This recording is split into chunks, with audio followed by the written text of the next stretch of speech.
சின்னதாக இருக்கும் எல்லாமே வந்து இது எனக்கு கல்யாணத்துக்கு கொடுத்த பீரோ. அண்ட் இந்த ட்ரெஸ்ஸிங் டேபிள் வந்து எங்கள் அப்பா எனக்கு சின்ன வயசில் வாங்கி கொடுத்தது.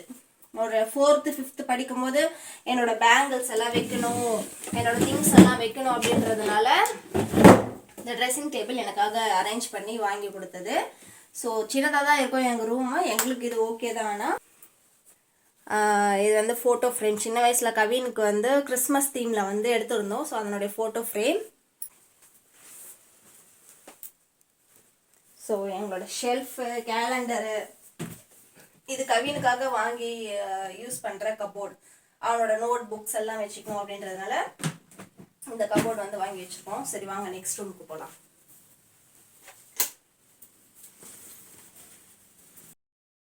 ஸோ நெக்ஸ்ட் ரூம் பற்றி நான் சொல்கிறத விட அம்மா சொல்கிறது தான் கரெக்டாக இருக்கும். ஏன்னா இது வந்து அவங்களோட ரூம், அவங்களே எக்ஸ்பிளைன் பண்ணட்டும். அம்மா ரூம் சுற்றி காட்டலாமா? காட்டலாம். ஓகே, ஸ்க்ரீனை மூடிட்டு போகிறீங்க. இதுதான் எங்கள் ரூம். இது என்னுடைய கல்யாணத்துக்கு எங்கள் அம்மா வீட்டில் கொடுத்த பீரோ. இது 30 வருஷத்து பீரோ ஆகுது. இது என் பிள்ளைங்க 2 பேரும் சின்ன பிள்ளைங்களா இருக்கும்போது அவங்க துணி வைக்கிறதுக்காக நான் வாங்கினேன். Childhood memories. நானும் என் தம்பி அடிச்சுக்குவோம் இந்த பீரோவில். நான் தான் மேலே வைப்பேன். அவங்களுக்காக வாங்கினது. ரொம்ப ஒன்றும் இந்த ரூமில் இது இல்லை. இது கல்யாணத்துக்கு கொடுத்த கட்டில். இது பெட்டு இதுவாகிடுச்சு, அதனால் குஷன் மாதிரி வாங்கி போட்டு அதை கவர் பண்ணிட்டோம். அவ்வளோதான். துணி அடிக்க வைக்கிற ஸ்லாப்பு ரொம்ப இதுதான் சொல்லிக்க முடியுது. நெக்ஸ்ட்டு அவ்வளோதான் எங்கள் ரூம். இதுதான், வேறு ஒன்றும் இல்லை. நார்மல் எல்லார் வீட்லேயும் இருக்க மாதிரி ஸ்டாண்டு, எண்ணெய், மிடில் கிளாஸ் ஃபேமிலி. அவ்வளோதான். அந்த அளவுக்கு தான் இருக்கும். ரொம்ப எக்ஸ்பெக்ட் பண்ணாதீங்க. ஆமாம், அந்த அளவுக்கு தான். ஓகே, இப்போ நம்ம நெக்ஸ்ட் ரூம் பார்க்க போகலாம். ஹாய், இப்போ வந்து நம்ம எங்கே இருக்கோம்னு பார்த்தீங்கன்னா, இது என்னோட டிபார்ட்மெண்ட் இல்லை, அம்மாவோட டிபார்ட்மெண்ட். கிச்சனில் இருக்கும். ஸோ இது வந்து ஒரு காம்பேக்ட் கிச்சன் தான். இப்போ இருக்கக்கூடிய மாடர்ன் கிச்சன்ஸ் இல்லை. இது கிட்டத்தட்ட ஒரு 15 இயர்ஸ் பிஃபோர் கட்டின இது தான் இப்போ. ஆனால் நாங்கள் வீட்டுக்கு வந்தது இப்போ தான் வந்திருக்கோம். ஒரு 2-3 இயர்ஸ் பிஃபோர் தான். அது வரைக்கும் ரெண்டில் தான் இருந்தோம். இந்த ஷெல்ஃப் அரேஞ்ச்மெண்ட்ஸ் எல்லாமே வந்து அம்மாவோட இது தான். ஏதாவது ஹெல்ப் கேட்டாங்கன்னா போயிட்டு டஸ்டிங் பண்ணுறது, துடைக்கிறது, அப்புறம் அரேஞ்ச் பண்ணுறது, அவங்க சொல்கிற இடத்துல அரேஞ்ச் பண்ணி வைப்பேன். ஒரு டிஃபன் பாக்ஸ் கூட இடம் மாற்றி இருக்கக்கூடாது, சரியான கத்த ஆரம்பிச்சிடுவாங்க அதுக்கப்புறம்.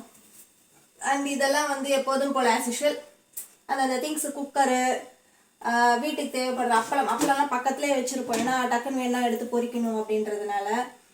ஸோ சின்ன சின்ன kitchen items, kitchen hold, house hold items எல்லாம் இருக்கும். லைட்டரு பார்த்தீங்கன்னா தெரியும். அண்ட் இது என்னது, இது பேர் என்னதுமா? இது வந்து அந்த பருப்புன்றது இல்லை, எல்லாத்துக்குமே யூஸ். லஸ்ஸி போட்டுக்கலாம், எல்லாமே செய்யலாம். அதுக்காக பிளண்டர், ஹேண்ட் பிளண்டர் மெயினாக பார்க்க போனால் ஹேண்ட் பிளண்டர், மேஷரு நிறைய இருக்கும். ஸோ மேலே பார்த்தீங்கன்னா பெரிய பெரிய இட்லி குண்டு, அந்த இட்லி கடையிலலாம் வச்சுருப்பாங்களா, அந்த மாதிரி இட்லி பாத்திரம்லாம் நிறைய இருக்கும். ஸோ இதெல்லாம் குட்டி குட்டி பேன்ஸு, கடாய், அந்த மாதிரி மிக்சி, சின்ன சின்ன ஹவுஸ் ஹோல்ட் ஐட்டம்ஸ். இங்கே பார்த்தீங்கன்னா நிறைய லேடல்ஸு அந்த மாதிரி இருக்கும். பிளேட்டு, இது வந்து ஒரு section. Plates, daily using plates அந்த மாதிரி இருக்கும். கேஸ் அவ்வளோதான்.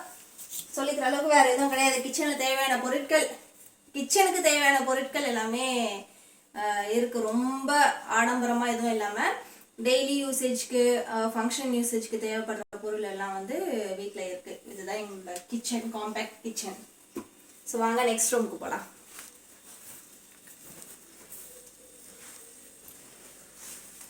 ஸோ இதுதான் நம்மளோட நெக்ஸ்ட் ரூமு. ஃப்ரிட்ஜ் இங்கே தான் செட் பண்ணி வச்சுருக்கோம். ஏன்னா வெளியில் வைக்கிறதுக்கு இடம் இல்லை, ஸ்விட்ச் போர்டு கரெக்டாக செட் ஆகலைன்னு சொல்லிட்டு இங்கே தான் வச்சுருக்கோம். இதுதான் ஃப்ரிட்ஜு. அண்ட் எங்கள் வீட்டில் பார்த்தீங்கன்னா நிறைய சாமி படம்லாம் இருந்தது once upon a time. But அதுக்கப்புறம் எடுத்துட்டாங்க. ஒரே ஒரு சாமி படம் மட்டும்தான் இருக்கும். அதுக்கப்புறம் பார்த்தீங்கன்னா தம்பியோட ஸ்டாண்டு. இது ஆஸ் யூஷுவல் பூஜை ரூமுக்கு தேவையான எசென்ஷியல்ஸ், விபூதி, குங்குமம், எண்ணெய், கற்பூரம், அது மாதிரி எல்லாமே இதெல்லாம் அம்மாவை பார்த்து செட் பண்ணி வச்சுருவாங்க. அண்ட் மணி பேங்க், இது பார்த்தீங்கன்னா நல்லா வெயிட்டாக இருக்குது. எவ்வளோ சேர்ந்துருக்கு தரல. இது கவினோட மணி பேங்க். டெய்லி நாங்கள் காசு கொடுத்தோம்னா அவன் எடுத்துகிட்டு வந்து இதில் போடுவோம். உண்டியலுக்குன்னு தனியாக காசு கொடுத்துருவோம். ஸ்நாக்ஸ் வாங்க அப்படி இப்படின்னு ஏதாவதுன்னா அதுக்கு தனியாக வாங்கிட்டு வந்து கொடுத்துட்டு, இல்லைன்னா காசை கொடுத்துட்டோன்னா அவன் ஏதாவது பிஸ்கெட் அந்த மாதிரி வாங்கிக்குவான். ஆனால் உண்டியலுக்குன்னு டெய்லி நீ இவ்வளோ போடு அவ்வளோ போடுன்னு சொல்லி தனியாக காசு கொடுத்துருவோம். நல்ல ஒரு விஷயம் இல்லை அதனால. ஸோ அவ்வளோதான். இது வந்து சின்ன காம்பேக்டான ஒரு ரூம் தான், தம்பியோட ரூம், பூஜை ரூம் அது மாதிரி சொல்லிக்கலாம். சரி வாங்க நெக்ஸ்ட் போகலாம் வெளியில். அப்படியே அங்கேருந்து வெளியில் வந்தீங்கன்னா இதுதான் எங்கள் வீட்டோட பின்னாடி வாசல்.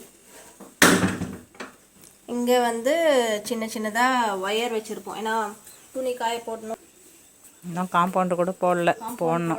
போடணும் எல்லாம் நிறைய வேலை இருக்குது வீட்டில். ஆமாம், ஒர்க் இருக்கிறதுனால அது பொறுமையாக தான் நம்ம. இந்த சைடில் பாத்ரூம்ஸ், ரெஸ்ட் ரூம் இருக்குது.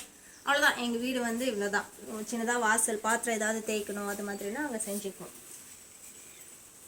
அண்ட் டெஃபினட்டாக அம்மிக்கல், ஆட்டுக்கல் அதெல்லாம் இருக்குது.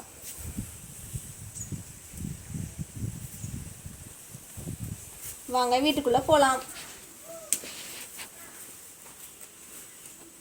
இவ்வளோதான் எங்கள் வீடு. குட்டியான வீடு, அழகான வீடு. உங்களுக்கு பிடிச்சிருந்ததுன்னா கண்டிப்பாக மறக்காமல் லைக் பண்ணுங்கள், நம்ம வீடியோ ஷேர் அண்ட் சப்ஸ்கிரைப் பண்ணுங்கள். உங்கள் ஃப்ரெண்ட்ஸ் எல்லாத்தையும் சொல்லி நம்ம சேனலை சப்ஸ்கிரைப் பண்ண சொல்லுங்கள். இன்னும் வேறு ஏதாவது வீடியோஸ் போடணும், உங்களுக்கு ஏதாவது ஃபீட்பேக்ஸ் இருந்ததுனாலும் மறக்காமல் கமெண்ட்டில் எங்களுக்கு சொல்லுங்கள். தேங்க்யூ, நன்றி, வணக்கம்.